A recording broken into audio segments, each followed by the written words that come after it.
Nag-aaway na naman kayong dalawa? Eh, ito kasi pasaway eh. Asus, naku. Ay, naku, Jessa, doon ka na muna sa labas. Sige na, sige na. Sige na. Ayos naman itong babaeng to. Ewan ko ba sa'yo?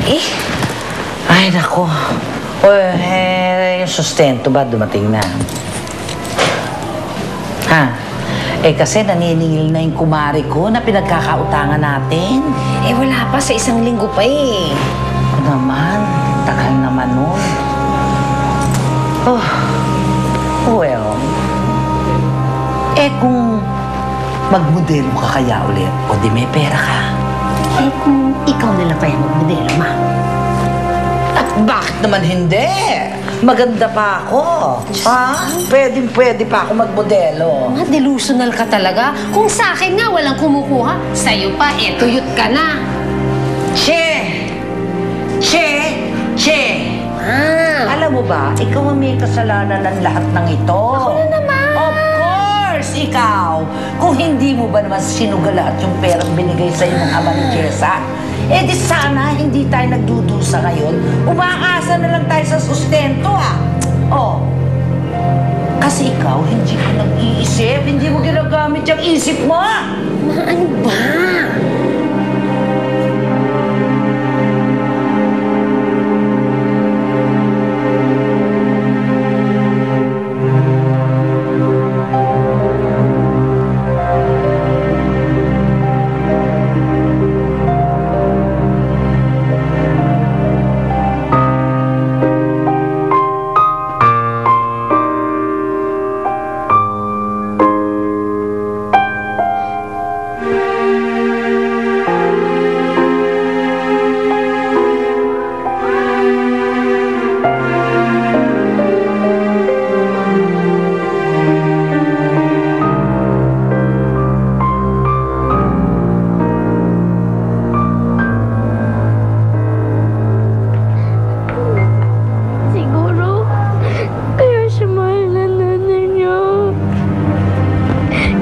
Maganda siya.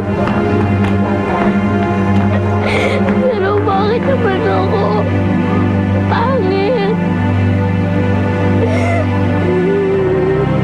Kaya ako hindi mahal ang nanay ko kasi pangit ako.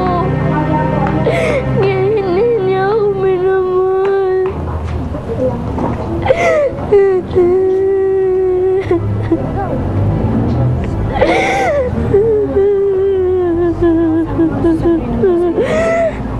Pangit ko. Ang pangit ko. Pangit ko.